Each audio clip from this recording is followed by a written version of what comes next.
Assalamualaikum warahmatullahi wabarakatuh. Waalaikumsalam. Selamat pagi Ibu. Pagi juga. Eh, Sebelumnya perkenalkan saya Lucy Susanti, calon guru penggerak angkatan 9. Saya di sini akan mewawancarai Ibu sebagai kepala sekolah dari SMP Negeri 6 Talang Kelapa. Boleh diperkenalkan dulu Ibu, silakan. Oh, baik. Terima kasih, Bu Lucy. Saya akan memperkenalkan diri saya. Nama saya Dr. Anda R. Susianti. Saya adalah Kepala SMP Negeri 6 Talang Kelapa, Sekolah Penggerak Angkatan 2 Kabupaten Banyuasin. Terima kasih Ibu. Ibu sebelumnya mohon maaf karena saya mengganggu waktu Ibu. Mungkin Ibu banyak kegiatan yang lain. Di sini saya akan mewawancarai Ibu bagaimana proses Ibu dalam pengambilan keputusan di SMP 6 Talang Kelapa. Untuk pertanyaan yang pertama, selama ini bagaimana ketika Ibu mengidentifikasi kasus-kasus yang ada di sekolah, apakah kasus tersebut termasuk dilema etika atau bujukan moral? Terima kasih Bu Lucy, pertanyaannya baik sekali. Selama ini kalau saya mau mengambil keputusan yang terkait dengan etika ataupun apa tadi yang satunya Bu Lucy? Bujukan moral. Biasanya saya selalu memantau perkembangan siswa yang ada di SMP 6 Talang Kelapa, apakah ada yang bermasalah, ada yang mengalami kasus-kasus. Saya selalu bekerja sama tuh dengan guru BK-nya, dengan wali kelasnya. Demikian.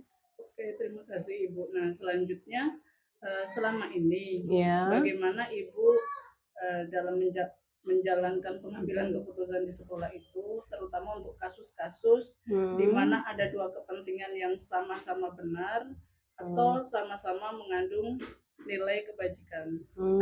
Gitu ya. Sebagaimana Bu Lucy ketahui bahwa SMP 6 Talang Kelapa ini adalah sekolah baru, usianya baru 4 tahun, dengan jumlah peserta didik yang sudah mencapai 600-an siswa. Tentu saja dengan jumlah siswa yang sedemikian itu, banyak sekali permasalahan-permasalahan atau kasus-kasus yang dihadapi. Biasanya kalau ada kasus-kasus, saya selalu bekerja sama dengan orang tua murid, kemudian dengan wali kelasnya, guru-guru mapel, pokoknya semua warga sekolah lah harus diajak bekerja sama untuk mengambil keputusan yang tepat. Oke, jadi ketika Ibu mengambil keputusan tadi, itu langkah-langkah yang Ibu lakukan dengan memanggil orang tua, mungkin melibatkan wali kelas, iya. kemudian guru BK dan juga wakil kepala sekolah atau Betul. wakil bagian kesiswaan. Betul, ya. betul Bu. Nah, terus hal-hal apa saja yang selama ini Ibu anggap efektif dalam pengambilan keputusan pada kasus-kasus dilema etika? Yang pasti komunikasi. Hal yang paling efektif itu adalah komunikasi. Kalau kita menjalin komunikasi yang baik antar sesama warga sekolah juga komite, kemudian orang tua, mudah-mudahan permasalahan yang kita hadapi itu bisa kita pecahkan dengan cara yang terbaik, Bu Lucy. Oke, jadi dengan komunikasi yang baik ya, iya, betul. siswa, dengan komite kayak gitu. Iya. Nah, kira-kira Bu dari apa yang Ibu laksanakan tadi, ada enggak apakah itu merupakan tantangan dalam pengambilan keputusan pada kasus-kasus tersebut? Ada. Ya, ini baru-baru ini saya tuh ada kasus ya Bu Lucy ya. Kasus di mana ada siswa kelas 9. Kelas 9 sebagaimana kita ketahui kan dia harus mau melaksanakan ujian sekolah itu kan. Nah, tetapi informasi yang saya terima bahwa anak itu sudah berapa hari tidak masuk sekolah dengan alasan tertentu. Jadi saya kepingin tahu nih apa nih yang menyebabkan anak tersebut. Kalau menurut praktisnya ini termasuk dilemanya, guru-guru Bu Lucia maunya udah Bu, kalau anak yang seperti itu kita tidak usah ikutkan dia ujian aja, mau lulus mau enggak, pokoknya kita tidak mau tahu karena dia sudah tidak mengikuti pembelajaran berapa hari. Namun Bu Lucy, karena pertimbangan tertentu, ada dilema tadi, dilema Iya. dilema sosial ya, Iya, kita tidak antara benar mungkin dengan benar Ibu ya. iya, heeh, jadi, setelah dipanggil orang tuanya menyampaikan bahwa anaknya ini, tidak masuk sekolah karena mencari uang katanya ya, untuk membantu orang tua malahan alasannya. Jadi kalau kita lihat dari kasus ini, sekolah itu benar kan mau menegakkan disiplin, menegakkan peraturan, siswa harus masuk ke sekolah setiap hari, mengikuti pembelajaran dengan baik. Tapi bagi orang tuanya mungkin ini juga benar, karena bapaknya sudah tidak lagi mampu membiayai anaknya, mungkin anaknya kepingin membantu orang tuanya. Jadi kalau kita lihat di sisi mereka, mungkin mereka juga benar. Jadi ini yang membuat dilema, benar bagi kita, mereka juga merasa mereka benar. Jadi itu tantangan buat Ibu Iya, gitu ya. tantangannya saya garis bawahi lagi Ulus ya, satu yang mungkin dari guru-guru lah yang ingin menegakkan kedisiplinan di sekolah. Kemudian tantangan juga ya itu tadi, orang tua kan mereka juga merasa, anaknya ingin berbakti mungkin ya kepada orang tuanya dengan jalan mencari penghasilan. Oke.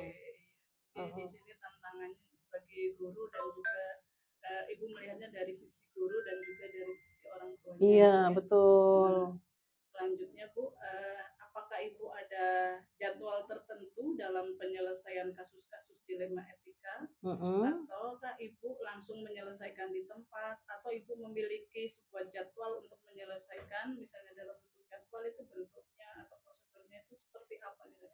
Oh gitu ya, heeh. Untuk penyelesaian kasus Bu Sulistiawati tidak ada jadwal khusus, karena kita ini selalu berharapnya bahwa anak-anak kita itu dalam keadaan baik-baik saja, tidak ada kasus, jadi saya tidak menyiapkan jadwal khusus. Namun tak kala ada kasus, untuk penanganannya saya selalu adalah schedule-schedule ataupun jadwal-jadwal tertentu, misalkan hari ini saya manggil anaknya dulu, kemudian besok orang tuanya, nanti selanjutnya mungkin biar klop lagi informasinya kita kumpulkan antara anak, orang tua, dan kemudian wali-wali kelasnya, kemudian juga guru BK, wakil, itu ada jadwal. Tapi intinya tidak terjadwal secara khusus, tidak. Oke. Mhm. Intinya kalau ada masalah ya Bu ya, Iya, prosesnya nanti sesuai prosedur Ibu, iya, dari Ibu manggil peserta didiknya, heeh, kemudian heeh, ke wali kelasnya mungkin, baru ke orang tuanya iya, kayak gitu ya. seperti itu Bu. Oke, Mhm. selanjutnya Ibu ya, Mhm, adakah mhm, seseorang atau mhm. faktor-faktor apa yang selama ini mempermudah atau membantu Ibu dalam pengambilan keputusan dalam kasus-kasus dilema etika? Oke, saya selalu beranggapan bahwa keputusan orang banyak itu akan lebih baik daripada keputusan kita sendiri. Mhm. Jadi saya tidak mau mengambil keputusan itu yang hanya atas pemikiran saya sendiri. Saya selalu melibatkan terutama wakil kepala sekolah. Ini adalah orang-orang yang sangat membantu mengatasi permasalahan yang ada di sekolah. Guru-guru, kemudian wali kelasnya juga, pokoknya semualah yang terlibat itu menjadi orang-orang yang mendorong saya untuk mengambil keputusan dengan tepat. Oke, iya. Hmm, Ini untuk pertanyaan yang terakhir Ibu ya. boleh. Dari semua hal yang telah Ibu sampaikan tadi, Heeh. kira-kira pembelajaran apa yang dapat Ibu petik atau pengambilan keputusan tadi yang merupakan dilema etika tadi, Mas? Oh, iya, iya, iya. Pengalaman yang menarik bagi Ibu. Pengalaman yang mana? Iya, saya ingat filosofinya kalau untuk sekolah penggerak itu adalah belajar sepanjang hayat. Jadi dari apapun kejadian itu kita bisa belajar, mengambil apa ya, pengalaman-pengalaman, Bu Lucia. Untuk kasus-kasus yang saya hadapi ini, pembelajarannya yang paling ini satu, kita harus mengadakan komunikasi yang terjalin dengan baik. antara sesama warga sekolah. Jadi komunikasi harus kita jaga baik dengan siswa, dengan guru, dengan orang tua murid ataupun komite. Jadi kalau komunikasi sudah terjaga, mudah-mudahan pemecahan masalahnya juga lancar. Yang kedua, kita harus berani menegakkan kedisiplinan. Ya, kalau kepala sekolahnya aja sudah tidak peduli, jadi nggak bisa itu. Jadi kita harus menegakkan kedisiplinan. Kaitannya dengan yang ketiga, kepedulian. Jadi sekolah itu akan maju apabila seluruh warga sekolah peduli terhadap apapun yang terjadi di sekolah. Kemudian udah berapa tadi? Tiga ya? Tiga ya. Ini yang penting juga, nilai sosial. Nilai sosial itu harus kita jaga, bahwa kadang-kadang kepentingan pribadi kita harus kita tahan, kepentingan yang sosial yang harus kita tegakkan. Ibu rasa itu poin-poin pengalaman yang bisa Ibu dapatkan dari kasus-kasus yang dihadapi dan solusi mencari pemecahannya juga. Oke, luar biasa Ibu. Terima kasih Ibu sudah berkenan berbagi bagaimana proses Ibu dalam pengambilan keputusan di SMP Negeri 6 Talang Kelapa. Terima kasih Ibu atas waktunya. Sama-sama. Saya sudah mengganggu waktu Ibu. Enggak. Suksesnya Bu Lucy. Assalamualaikum warahmatullahi wabarakatuh. Waalaikumsalam warahmatullahi wabarakatuh. Selamat pagi Pak. Selamat pagi. Perkenalkan, saya Lucy Susanti, calon guru penggerak Angkatan 9. Saya dari SMP Negeri 6 Talang Kelapa. Kedatangan saya ke sini, saya ingin mewawancarai Bapak terkait dengan kebijakan Bapak dalam mengambil keputusan. Ya, siap. Siapa? Oke. Baiklah Pak, saya mulai dari pertanyaan yang pertama ya Pak ya. Selama ini, bagaimana Bapak dalam mengidentifikasi kasus-kasus yang merupakan dilema etika atau bujukan moral? Iya. Oke, terima kasih sebagai guru penggeraknya. Siap. Semoga akan terus lancar sampai selesai dan nanti panen hasil sampai panen karya. Amin. Ya, terima kasih sudah mempercayai saya sebagai sumber untuk mendapatkan informasi dari hal ini. Pertama, saya akan menjawab bahwasanya bagaimana cara saya mengidentifikasi kasus-kasus yang ada di sekolah saya, baik berupa itu dilema etika maupun itu berupa bujukan moral. Yang pertama, saya akan mendefinisikan dahulu bahwa dilema etika itu adalah benar lawan benar. Makanya akan terjadi suatu dilema dalam penentuan etika kita, dalam menentukan tindakan kita, sikap kita selanjutnya. Nah, jika sesuatu itu berhubungan dengan hal yang menjurus kepada masalah-masalah pidana atau hukuman yang bersifat melanggar undang-undang pidana, dalam artian makanya dia akan masuk kepada bujukan moral. Nah, dalam kasus ini menurut saya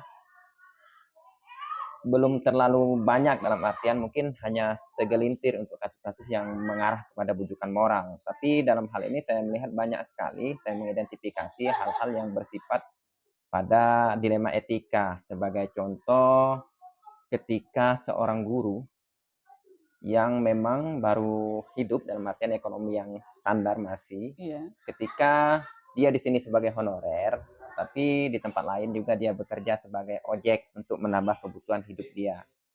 Nah, seringkali dia terlambat ataupun ada tidak masuknya, maka dalam hal ini saya identifikasi sebagai suatu masalah dilema etika.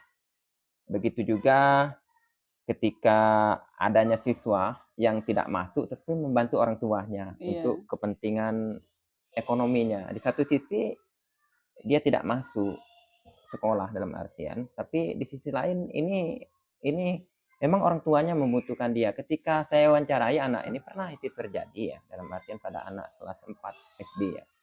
Jadi ketika ditanya, kenapa kamu tidak masuk nak? Oh, saya membantu ibu saya di sana cari brondol sawit, bilang dia. Jadi cari brondol sawit ini kenapa bisa tidak sekolah? Tidak ada motor dia ketika diantar ke sana. Kan apalagi kalau hujan. Jadi hujan menjadikan anak ini jalannya jelek. Jadi dia tidak masuk. Oh, rupanya karena itu. Jadi Ada banyak sekali sebenarnya hal-hal yang berhubungan dengan nilai etika yang terjadi di sekolah ini. Namun dalam konteks ini mungkin untuk sementara kita sebutkan dua aja itu dari saya ambil contoh sampel dari siswa dan juga dari guru ya Bu ya. Oke. Eh, baiklah Pak, Ya. lanjut ke pertanyaan yang kedua ya Pak ya. Nah, selama ini bagaimana Bapak menjalankan pengambilan keputusan di sekolah Bapak, terutama untuk kasus-kasus di mana ada dua kepentingan yang sama-sama benar atau sama-sama mengandung nilai kebajikan? Oke. Dalam pengambilan keputusan yang berafiliasi dalam konteks dilema etika seperti ini, biasanya kita mengedepankan sistem kompromi. Dalam hal ini, namun dalam konteksnya kita akan mengadakan pendekatan secara persuasif dan individual terhadap yang bersangkutan. Iya. Nah, mungkin arahnya nanti kalau seandainya orang yang bermasalah ini butuh untuk dilakukan mungkin teknik coaching dalam konteks seperti itu. Nah, biasanya ini hal itu yang biasa saya lakukan seperti itu. Jadi kita adakan pendekatan persuasif dan individualis, individual kepada yang bersangkutan seperti itu. Oh, jadi Bapak biasanya langsung dengan yang bersangkutan gitu ya Pak? Iya, dengan teknik bersangkutan coaching, untuk kayak gitu. mendapatkan informasi kenapa Iya. ini bisa terjadi seperti Oke, ini. Oke, baiklah Pak. Untuk yang selanjutnya Pak, langkah-langkah atau prosedur seperti apa yang biasa Bapak lakukan selama ini? Oke. Prosedur untuk langkah-langkah yang pertama, identifikasi terhadap kasus ini arahnya kemana. Ya, biasa kebanyakan memang dilema etika ya. Ketika kita ketahui itu suatu dilema etika, maka kita lakukan sikap persuasif tadi. Persuasif dengan pendekatan individualis. Ya. Dalam artian kita lakukan pemanggilan dengan mungkin kita adakan teknik coaching. Teknik coaching, kita mau mendapat informasi yang sebanyak-banyaknya, menggali informasi dari dia, dan nanti kalau seandainya bisa solusi dari yang bersangkutan langsung seperti apa untuk hal ini sebenarnya untuk konsisten dia menyelesaikan permasalahan. Karena terkait dilema etika, benar dalam artian benar sama-sama benar, artinya butuh konsistensi dari diri yang bersangkutan. Bagaimana selanjutnya? Komitmen apa yang akan dia lakukan seperti itu? Karena tanpa hal seperti itu, tanpa adanya kesadaran diri, awareness dia dalam artian seperti itu tidak mungkin kalau kita hanya sebagai eksternal mengarahkan yang bersangkutan seperti itu. Tapi dari diri yang bersangkutan sendiri dengan kesadaran diri dia untuk melakukan apa yang dia inginkan seperti itu. Menurut saya seperti itu. Oke, jadi yang tadi Bapak dengan memanggil yang bersangkutan, kemudian melakukan teknik coaching ya Pak ya? Ya, teknik coaching Bagus itu sekali ya yang Pak ya. Oke, bagus, ya. selanjutnya ya Pak ya, Ya. hal-hal apa saja yang selama ini Bapak anggap efektif dalam pengambilan keputusan pada kasus-kasus dilema etika? Hal-hal ya? Iya. Hal-hal apa saja yang efektif dalam kasus-kasus dilema etika? Hal-hal yang efektif, yang pertama itu tadi kita lakukan pendekatan itu ya, pendekatan secara individual terhadap yang bermasalah seperti itu. Biasanya kalau si A bermasalah, maka kita lakukan pendekatan secara individual dalam artian pendekatan persuasif yang butuh kita gali informasi melalui teknik coaching tersebut. Yang kedua, mungkin kalau seandainya guru, seandainya nanti teknik itu tidak berhasil, maka kita akan lakukan sesuatu yang agak lebih keras sedikit dalam artian. Kalau mahasiswa, kita panggil orang tuanya. Kalau seandainya guru, kita tegur yang bersangkutan dalam artian kalau seandainya tidak masuk seperti itu karena terhimpit ekonomi, mungkin kita tegur. Yang ketiga, mungkin kita butuh kalau seandainya guru, kita adakan rapat. Apakah butuh kita tambah seperti ini? Kita tanya, tadi permasalahannya karena kurang kebutuhan ekonomi, akhirnya dia ngojek sehingga akhirnya dia lalai seperti itu, lalai dengan tugas dia. Nah, yang kita lakukan pendekatan persuasif dengan sebegini kita panggil juga bila perlu istrinya seperti itu. Dengan uang sebegini kira-kira cukup tidak? Kalau seandainya tidak cukup, berarti apakah dia mau keluar mungkin di luar lebih besar atau kita dengan senang hati mengadakan rapat dalam artian atau dana bos yang kita tambah ke sana seperti itu sebagai untuk membantu yang bersangkutan agar agar tetap dalam artian untuk di konsisten dengan pekerjaan dia. Tapi jika seandainya dianalisa dengan dengan apa yang ada, umpama nanti itu sudah sesuai dan hanya sekedar pola hidup, maka kita berharap yang bersangkutan untuk konsistensi. Umpama gaji sudah cukup sesuai dengan UMR yang ada sebagai honorer, umpama UMR dia UMR umpama 1,3 umpama. Jadi tambahan dari dia ngojek, yang penting konsistensi waktu yang pertama. Tambahan dari ngojek dari jam sekian harus kita tepati, jangan sampai dia mengambil waktu untuk mengajar, mama. Tambahan dari ngojek, mama satu hari itu bisa tembus hanya 200 atau 100 seperti itu. Berarti secara analisa cukup hidupannya. Berarti memang harus kita kasih ketegasan. Dia pilih yang mana seperti itu, atau mau melanjutkan ini atau dia pilih keluar seperti itu. Karena sebuah institusi mempunyai regulasi sendiri yang membutuhkan komitmen dan tanggung jawab seperti itu. Ketika tidak bisa melakukan komitmen untuk melanjutkan komitmen, lebih baik yang bersangkutan untuk tidak bertempat di situ lagi, dalam artian seperti itu. Itu yang terakhir.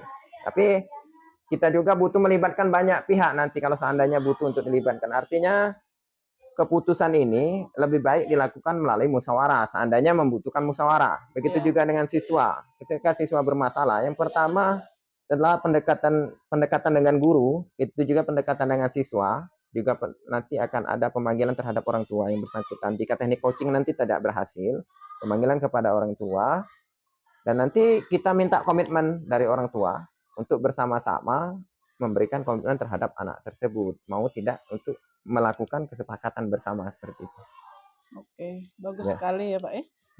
Kebijakan dari Bapak ini terkait dengan pengambilan keputusan. Oke Pak, selanjutnya hal-hal apa saja yang selama ini merupakan tantangan bagi Bapak dalam pengambilan keputusan pada kasus-kasus dilema etika? Ya, yang pertama banyak hal yang menjadi tantangan dalam kasus-kasus dilema etika. Sebagai contoh tadi, guru yang tidak masuk itu umpama adanya rasa kasihan kita terhadap yang bersangkutan. Tapi di sisi lain kita juga melihat ini sebuah institusi, regulasinya.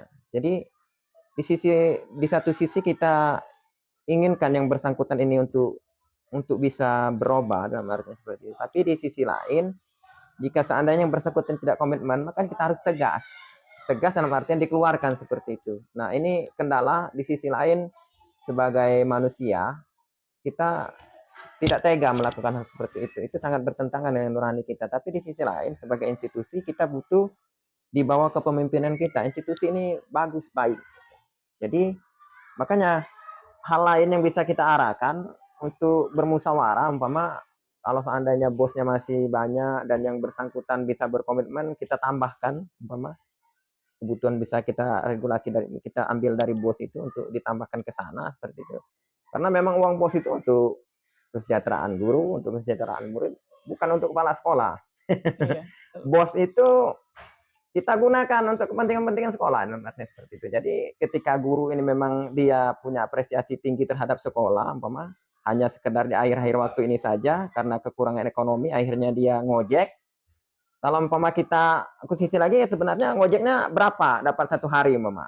Nanti kita tambahkan umpama 50.000. Jadi kalau seandainya gajimu kami naikkan jadi 1,8 umpama dari yang 1 umpama, seperti itu. Karena tapi itu tadi konsekuensinya ketika satu naik nama honorer, umpama semua harus naik. Tapi bisa juga kita musyawarahkan, umpama kalau yang masih sendiri belum butuh keluarga seperti itu, mungkin satu cukup seperti itu. Tapi kalau yang sudah ada anak, apalagi anaknya sudah SMA, itu sangat luar biasa. Tidak mungkin cukup kalau satu, memang seperti itu. Jadi 1,8 ataupun 2 di angka seperti itu ya. Kita siap. Itu jadi dilema ya Pak ya? Ya, jadi dilema karena kita sebagai satu sisi kita kan kasihan, tapi di sisi lain dia harus tegas seperti itu, bahwasanya kalau tidak bisa mengikuti aturan yang ada di sekolah ini ya terpaksa out seperti itu. Itu untuk guru ya. Kalau untuk siswa juga setelah di coaching, dipanggil orang tua, diadakan teguran, diadakan ini masih tetap tidak bisa mengikuti prosedur yang ada, terpaksa juga kita keras seperti itu untuk tidak bisa. Dalam arti untuk dilema etika yang terlalu dalam seperti itu. Namun selama ini saya melihat belum sampai ke sana. Jadi biasanya kalau di coaching dipanggil anaknya sini. Nak, kenapa tidak masuk Pak? Saya itu ini ikut orang tua ambil brondol sawit. Jadi kenapa bisa seperti itu nak? Gini panjang. Akhirnya cerita semua tentang dia. Kita gali aja informasi seperti itu. Jadi kan sudah tahu ya aturan sekolah harus masuk seperti ini. Sedangkan di kesepakatan kelas juga kan ada seperti itu untuk masuk rajin, hormat pada guru seperti itu. Gimana itu salah atau tidak salah Pak? Saya mohon maaf, nanti saya berjanji. Oh ya Pak, saya janji Pak. Jadi kita tunggukan kalau mama memang benar. Rupanya anak biasanya kalau memang dari diri dia sendiri untuk berkomitmen, biasanya konsisten dia. Apalagi kalau kamu misalnya kita kasih rewel, Mama. Kamu kan bermasalah loh. Sudah kita coaching. Pokoknya kalau kamu konsisten dalam 1 bulan ini saja, Mama, kamu masuk terus, ambil uang sama Bapak 20.000. Saya kasih reward seperti anaknya masuk terus akhirnya. Tapi setelah dia masuk 1 bulan datang dia, Pak, gimana uang saya Pak? 20.000. Ya, jadi seperti itu. Akhirnya dia, jadi pernah guru seperti itu, Bu Nur Hayati ya, Ibu Nudung salah satu itu, kita seperti itu kan. Jadi, nak kalau kamu masuk terus, anak itu memang rajin nggak masuk. Dia dari sekolah nggak masuk seperti itu kan. Bilangnya mau pergi ke sekolah. Nah, itu kasus lain lagi ya ini. Bilangnya mau pergi ke sekolah, tapi dia pergi ke tempat temannya seperti itu. Dia berjalan kaki ya. Akhirnya teman tidak masuk itu. Akhirnya kita coaching di sini. Tapi kita kasih reward setelah di coaching, dia janji untuk tidak masuk lagi, untuk masuk terus begitu ya. Akhirnya kita kasih reward juga. Kalau kamu bisa konsisten sampai 2 bulan, silakan ambil uang 20.000 sama Bapak. Konsisten loh, tidak pernah tidak masuk. Saya tanya sama Bu Nunung, Bu Nunung masuk terus dia nggak? Masuk terus Pak dia. Ya sudah bilang ambil rewardnya di saya. 20.000 kan bagi anak kecil itu banyak kan. Iya betul Pak. Jadi dengan reward ya Pak ya? Iya kasih reward juga biar dia terbiasa. Akhirnya setelah 2 bulan jarang dia nggak masuk. Jadi kalau dia nggak masuk lagi bilang saya, jadi uang 20.000 saya itu saya minta kembaliin sama dia. Itu uang saya bilang saya. Kalau kamu tidak masuk, dia tak mau Pak, Bu mau kembalikan uang 20.000 itu bilang dia. Kalau pernah nggak masuk sekali yang pernah ketemu waktu itu, sudah ini kan sudah 4 bulan berjalan ya, bilang Pak Bu Nunung, Pak ada nggak masuk dia sekali, nah bilang saya kalau seandainya dia tidak masuk lagi kedua kali, setelah dia mengganti uang saya yang 20.000 itu bilang saya, akhir masuk terus Pak udah, nggak berani dia akhirnya. Iya. Iya. Oke, baiklah kita lanjut ke yang berikutnya ya Pak ya. Iya. Apakah Bapak memiliki sebuah tata kala atau jadwal tertentu dalam sebuah penyelesaian kasus dilema? Dan apakah Bapak langsung menyelesaikan di tempat atau memiliki sebuah jadwal untuk menyelesaikannya? Bentuknya atau prosedurnya itu seperti apa Pak? Iya. Yang pertama, jika ini dilema etika masih dalam tahap yang biasa, tidak punya jadwal biasanya. Kita hanya kasih apa istilahnya itu teguran dalam arti seperti itu ya. Jika ini yang biasa. Iya. Tapi seperti itu tadi, jika berulang-ulang sudah tahap yang agak lebih berat, maka kita penjadwalan. Kita adakan waktu coaching, kamu nanti hari sekian ke sekian menghadap Bapak ya ke kantor ya. Jadi kita kasih jadwal seperti itu. Nanti umpama setelah itu jadwal pemanggilan orang tua umpama untuk yang anak umpama. Jadi sekian kasih undangan ke orang tua. Jadi ada jadwal kalau yang sudah agak berat. Tapi kalau yang umpama anaknya itu buang sampah sembarangan ya, arti seperti itu. Itu kan yang langsung kita lihat. Bisa kita dalam artian seperti itu, kita anak coba ikut Pak dulu ke kantor sebentar, Pak ada mau bicara seperti itu. Coba tadi apa kira-kira si umpama si Meli ya kemarin pernah buang sampah ini sembarangan. Si Meli kira-kira ada salah nggak? Kenapa Pak panggil ke kantor bilang seperti itu? Jadi nggak ada Pak, saya nggak ada salah. Saya melihat Meli itu buang sampah seperti oh itu ya Pak ya. Ya jadi Meli buang sampah salah tidak nak? Bukankah kita kan sudah ada germasnya, kita ada program germas, gerakan memungut sampah. Jangankan germas itu Meli lakukan, malah itu Meli langgar. Kan kita kan ada aturan, harus memungut sampah loh. Sampah itu malah dipungut, harus diambil dibersihkan, diletakkan di tempat sampah. Malah si Melinya buang sampah. Salah tidak itu? Salah Pak. Jadi di mana? Kalau seandainya salah, saya mohon maaf Pak, saya tidak akan mengulangi lagi. Janji ya, janji. Kira-kira enak nggak nanti kalau sekolah kita bersih? Enak Pak, saya senang. Kan Meli sendiri kenapa harus mengotor? Ini kan sekolah kita. Akhirnya kan anaknya mau. Oke, jadi tidak ada jadwal khusus ya Pak ya, kecuali kalau memang anak tersebut sudah agak parah mungkin jadi jadwalnya dipanggil orang tuanya. Iya, kalau seandainya. Tapi pada kebiasaannya jarang sampai ke sana. Sulit biasanya anak itu kalau sudah di coaching, dikasih coaching sedikit mentoring ke dia, tapi sebelum di mentor dikasih coaching yang biarkan dulu dia berbicara, biarkan dulu dia mengemukakan unek-unek apa masalah yang ada di dia. Biasanya setelah itu kita telusuri, kita kasih solusi, bukan kita kasih solusi sih, dia sendiri yang ingin solusinya seperti ini Pak. Jadi kalau seandainya anak yang tidak masuk, jadi solusinya mau bagaimana? Pak, saya itu minta kalau hari Sabtu saya tidak masuk aja Pak, karena saya ikut ibu saya ke sana. Jadi kita panggil gurunya, Bu, untuk hari Sabtu jangan dialpakan. Dia sudah ingin tidak masuk, dia mau cari brondol. Satu hari dia mau bantu orang tua dia. Itu kan baik ya. Tinggal kita saja untuk guru nanti memberikan sedikit, mama dikasih contekan sedikit dalam artian bahwasannya hari Sabtu kemarin kami belajar materi ini untuk dipelajari ya nak ya, seperti itu. Ya. Oke. Ya, selanjutnya ya Pak ya. Adakah seseorang atau faktor apa yang selama ini mempermudah atau membantu Bapak dalam pengambilan keputusan dalam kasus-kasus dilema etika? Seseorang ya? Iya, yang membantu Bapak kayak gitu. Oh iya. Ada sebenarnya seperti Pak Waka sendiri ya. Ini biasanya akan memberikan Pak masukan-masukan seperti itu. Saya biasanya terutama dengan waka-waka saya itu berkoordinasi, terutama ada waka kesiswaan dan waka teknis ini untuk urusan dilema etika ya. Kalau waka teknis ini biasanya memang kami walaupun SD saya tetap pakai waka-waka biar nanti bisa berkoordinasi. Pak Waka, Pak Joko, terutama tentang guru ya. Saya minta pendapat dari Pak Joko. Pak Joko, guru ini sering begini terlambat Mama. Di anak-anak sudah masuk dia belum ini. Jadi menurut Pak Joko bagaimana? Kira-kira apa sebenarnya Pak Joko tahu Mama dia ini kenapa sering terlambat sedangkan rumahnya Mama di sinilah. Jadi seperti itu. Nanti mungkin Pak saya juga enggak tahu memang sudah dari dulu-dulu Ibu ini seperti itulah Mama seperti. Jadi ibunya nanti akan kita lakukan dalam artian ngobrol bersama. Ayo Bu, kita ke dalam ngobrol sebentar, ada kopi kita sambil makan-makan kue. Saya mau tanya, Bu, itu kenapa sering terlambat? Oh, saya ini kalau pagi-pagi itu sering banyak kerjaan Pak, jadi itu ya Bu. Tahu kan Bu kalau seandainya terlambat kan resikonya siswanya ribut Mama seperti itu. Walaupun sebenarnya seringkali juga saya kalau seandainya guru itu terlambat datang saya masuk langsung saya kasih suruh berdoa, saya kasih materi terserah saya. Saya tidak melihat sana, yang penting dia tulis Bismillahirrahmanirrahim Mama seperti itu. Setelah itu saya sebut Allah Tuhan saya Allah. Kalau bukan Allah, bukan Tuhan saya. Nanti kalau seandainya Ibu nggak datang, saya langsung masuk lagi, saya ajak nyanyi bersama. Nah itu.